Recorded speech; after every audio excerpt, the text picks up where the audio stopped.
Welcome to Havenwald. I'm Michelle, the owner and designer of a collection of tiny houses built almost all of salvaged material. Come on with me, I'll show you around.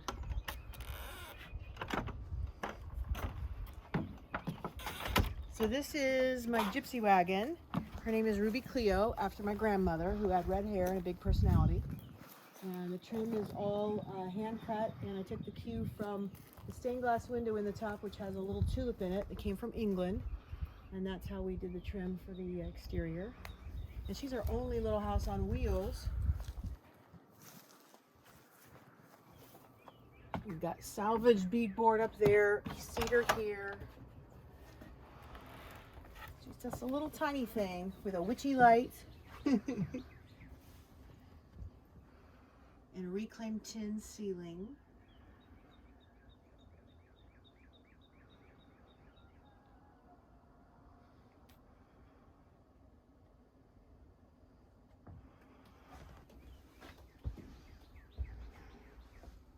Robinhood's Hideout.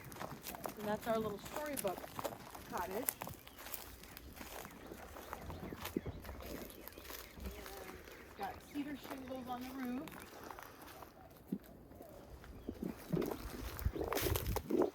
All the trim is asymmetrical. I kind of really wanted to capture that kind of cute Comstock look on Carmel Island of all the little... So this house was originally going to be a Bavarian style, and then we put this wood on that is shiplap salvaged from a municipal building in Nebraska that was built in 1940. And I just loved the grain of the wood so much, I thought, I can't paint over that. So that's how the storybook style came about. So I started researching kind of medieval aspects, what was around in that era. So that's kind of how the ceiling became this rustic cedar ceiling. Those are the first cuts that the mill takes off the tree, and they're almost throwaway wood. So we did, did that for the ceiling. The windows there in the gable ends came from England. And so I kind of took my color palette from that. And then these windows were also salvaged, and so I added the color there just to kind of tie them together. The cedar tree came from the property here, as well as the railing on the stairway. And so we've got a little kitchenette over here. This is a beautiful piece of walnut that was a tree that had been downed, and I found this at a mill nearby. So that became our countertop. And we've got salvaged wood here in the cabinet doors. Everything's made of solid wood, no plywood in my cabinetry. Little brass, probably early 20th century hardware here that we put on everything, most everything. These actually were side lights that were in a big, gorgeous home. They were taller than this and narrower, and they were either side of the door. But these double doors are perfect for a tiny house because they don't have as big of a swing. So I cut them down and then add a little bit of width so they could be doors to the bathroom.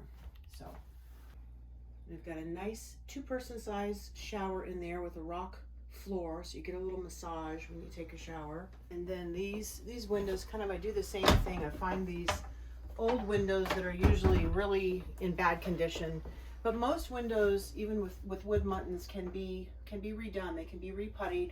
I added the color here because when you reputty, you kind of have to take the glass out anyway, so it's a great opportunity to add a pop of color. And and these can be saved, and if you wanted to, you could paint them, but I kind of like the rustic.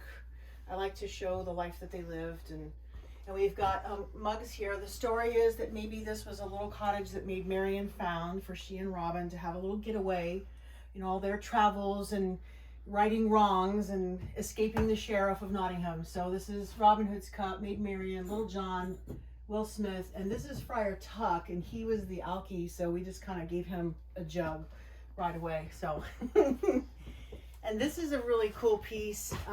Friends of mine, he's English, an English artist.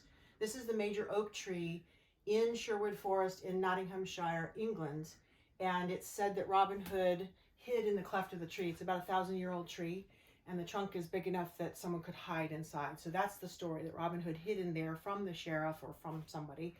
And these leaves actually came from the major oak, so that's a really special piece we have in the house here.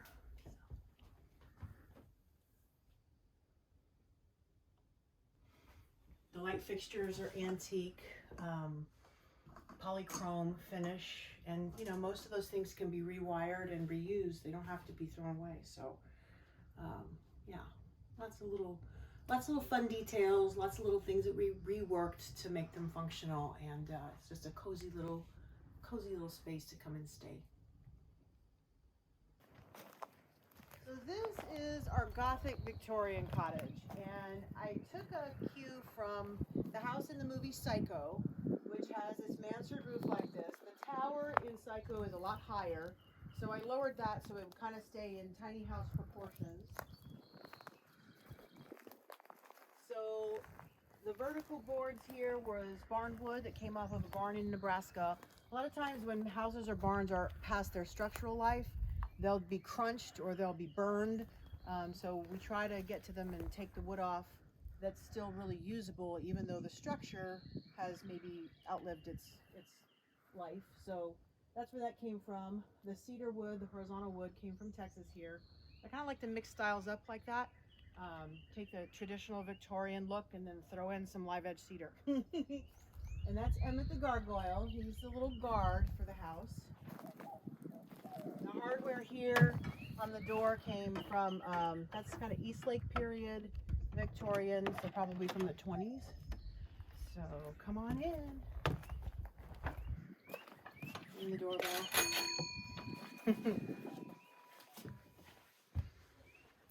So this house is larger. This is 12 by 22. The ceiling's about 14 feet tall. And I kind of wanted to show what you could do with salvage without it being super rustic. So I kind of paid homage to the Victorian flocked wallpaper by doing the damask stencils on the shiplap there. That had been decking underneath roofing shingles. So you can kind of see on the ceiling there, that's what it looked like. It had all the black marks from the tar, so I just painted over. The piano here came from, this was built between 1896 and 1900, so it's a true Victorian antique. I looked for about 6 months for the right piano in here, and good old Craigslist found it for $100, so I'm pretty happy about that. So little bits and pieces from everywhere, kind of all over the world.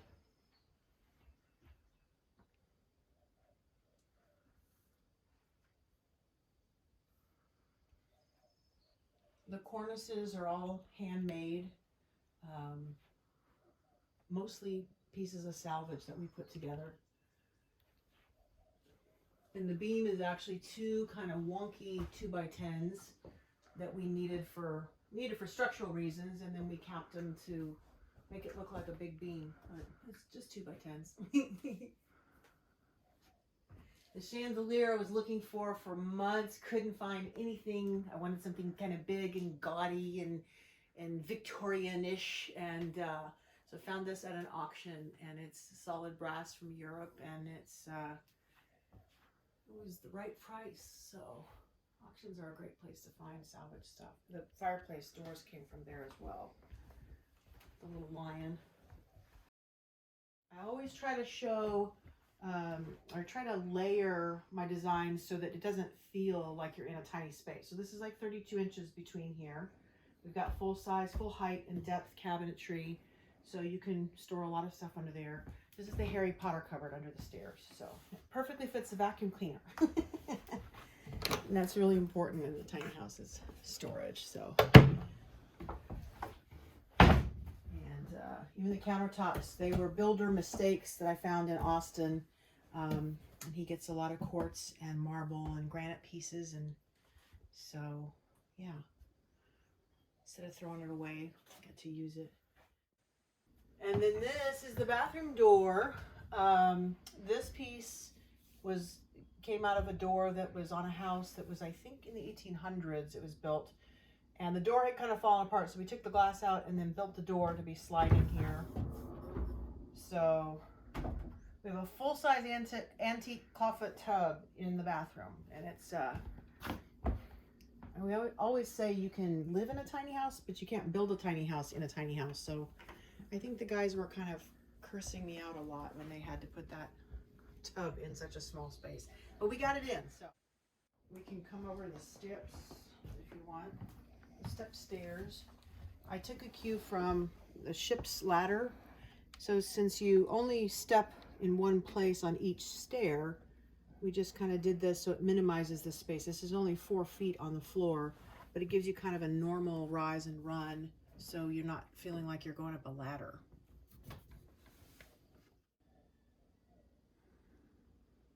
The beam there was something we had found at a salvager's place, and we only had one of them. So sometimes you have to save things for a while. I think we had that post for over a year, and it's solid wood.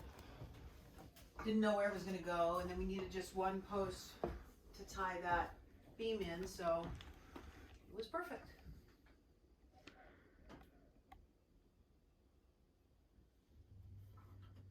And the ceiling is a replica of a Gothic Victorian pattern. I couldn't find enough old tin, so I bought that, and that's, I think, 2 coats of primer, 2 coats of red, and then I hand waxed each piece with brown wax and wiped it off to give it an old look. Most people in the Victorian era smoked, so a lot of the artwork and furnishings have kind of a film on them, so we don't want any smoking in here, but we kind of wanted to replicate that old look, so that's why I did that with the wax. So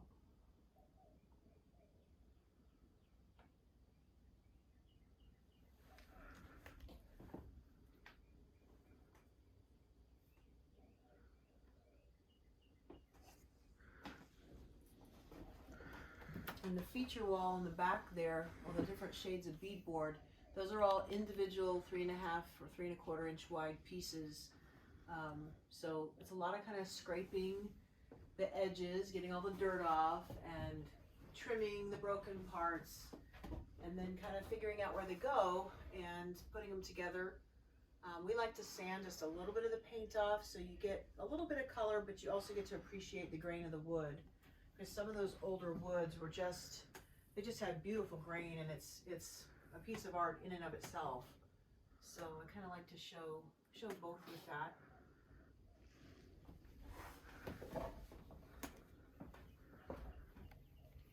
But everything's fully insulated and air conditioned and heated, so we add that into the salvage. It's a blend. It's a marriage of form and function. Why Gothic? Well, I really wanted to play with the mansard roof line. Jean-Francois Mansart, I think in the 18th century, designed a mansard roof because back then they taxed people on the number of stories they had in their homes. And so he figured, I can do something that is technically a roof, but it's tall enough and wide enough, as opposed to a gable roof, that it's a living space. So for tiny houses, that's a perfect application because you're always fighting for height in a tiny house. So I really wanted the mansard roof, and that lent itself well to the Victorian era. And so it kind of became goth. I don't know how that happened. Part of it is just allowing the creativity to flow when I'm in the middle of a build, because I'll get ideas as I do things and kind of switch gears. And so yeah, it just kind of, I wanted to play with something that would be a little darker and a little more gothy. So people that come and stay a lot of times are really, really, really into that. So I think I probably could have gone even a little more goth. And I do have a raven that I found at Goodwill that needs a few more feathers stuck on, and he's gonna live in here too. But yeah, it's just fun, and to kind of play with different themes and different eras and showcase. I mean, this might not be where somebody would want to live with the red and the black and all of that full time, but it's just kind of fun to come and experience that and what that might have felt like from that era. So interesting to me what people will do. Like, I'll come in and I will have found like all the candles rearranged on the piano, just like different things. Like, it just makes me wonder, like, what made people want to do that? Are you sure that it's the people who did that, though? Not sure at all. Could have been a ghost. Could definitely have been. We like ghosts here. They're friendly. So this is the Krakenhaus. As you will see, there are lots of octopi. And come on in. This is, I don't know of another tiny house with an elevator to the loft. There could be one out there, but I think this is probably one of the few, at the very least. So, yeah, so we can show that.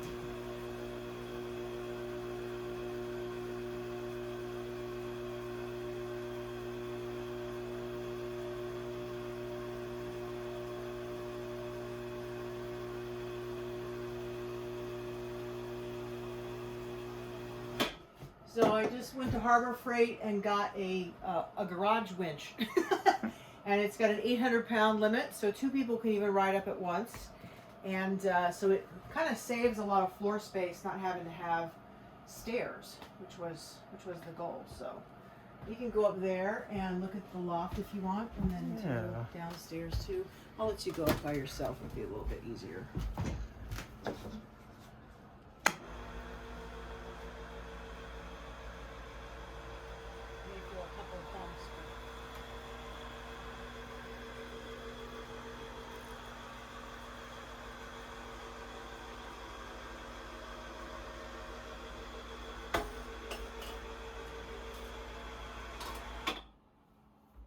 Nice.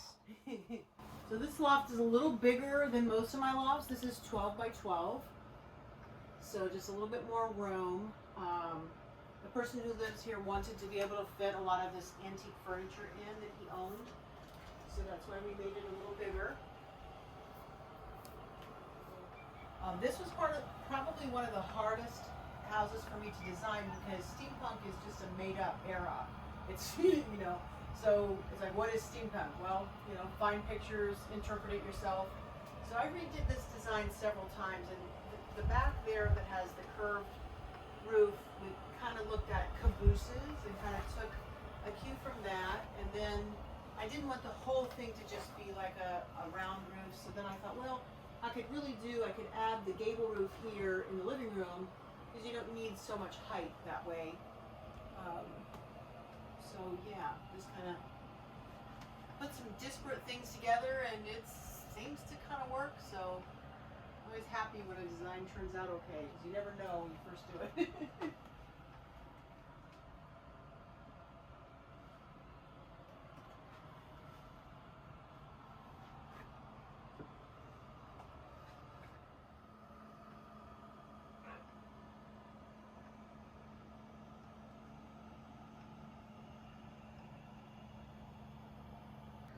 And Rodney, who lives here, has done a lot of the little cool extra finishes here. If you see here in the boxes in between the joists, he's in the process of making each one different, kind of a salvaged steampunk museum, as it were.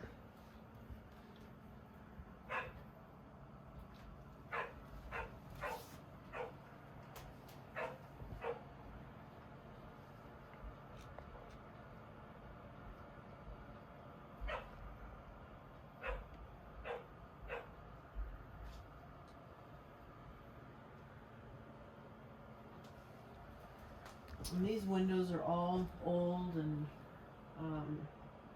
just came from kind of all over. These two were really damaged, and was able to find glass that sort of matched. Some of the red isn't exactly the same color, but we were able to fix them, and it's an operable window now. So always makes me happy when we can save a piece of history like that, and it also adds beauty and functionality to a house. So, and so he's done a lot of these little finishes here, and I asked him how he got these books so deep in, and he said, "Oh, I just cut them." So he buys them at the senior center or Goodwill, and yeah. So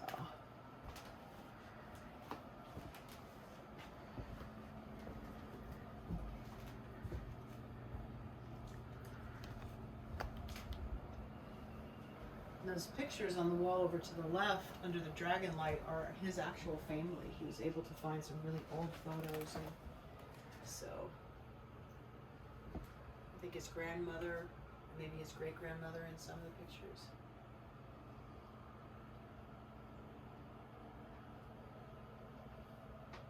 Usually the creepy people photos are just, you know, something you find somewhere, but these are actually his family.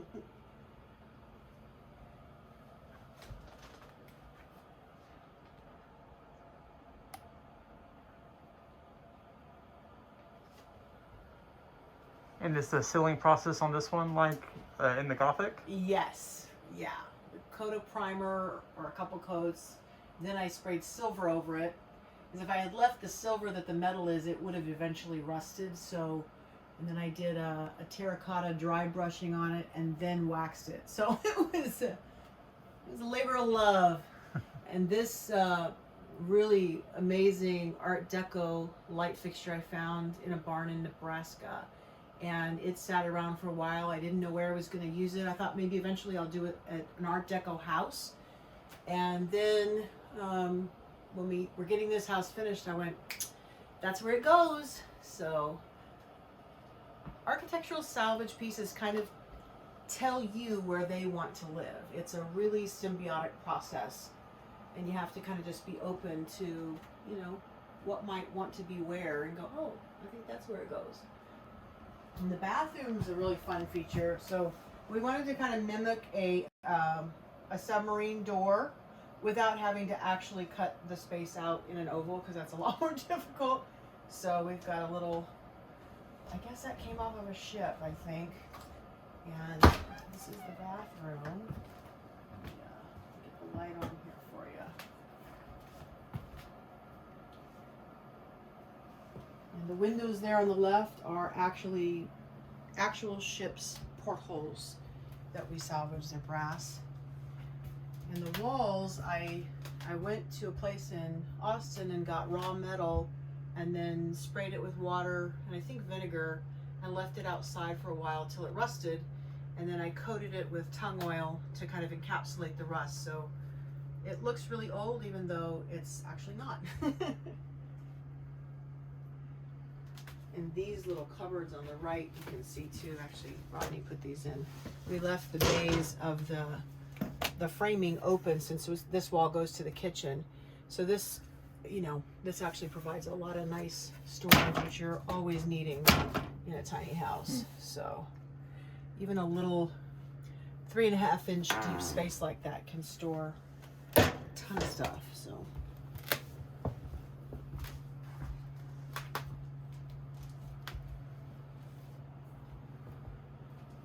same thing here behind the elevator. I call it layering, the design concept of layering. If you can double use a space, like you always have to have the space in front of a toilet open, so that can also be your walkway.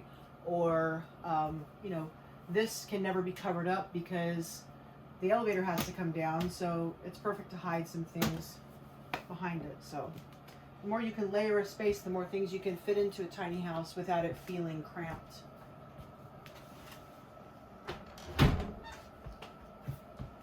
And in the kitchen, I bought some antique buffets, also at an auction. They had really big ornate feet on them and they stood up about this high, which was too tall for kitchen cabinets. So we just got the idea to cut the feet off, so that lowered them to counter height. And then that same the same person in Austin we found the other countertop on had this beautiful piece of granite that was a builder mistake. They had started to cut it in the wrong place, so they were going to throw it away. So we were able to get it and have really beautiful granite countertops without taking more out of the earth than had already been taken, and they're cheaper. So it was a nice find. Yeah, I love it when a plan comes together, when it's cheaper and looks better and is faster. It's a trifecta. Perfect.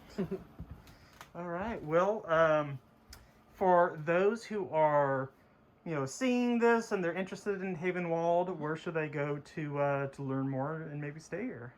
Well, the website is down right now, havenwald.com, but you can go to our Instagram page, Havenwald, and you can check us out on Airbnb. The Gothic Victorian and Robinhood's Hideout are both available to rent, and we would love to have you come stay here in the Hill Country.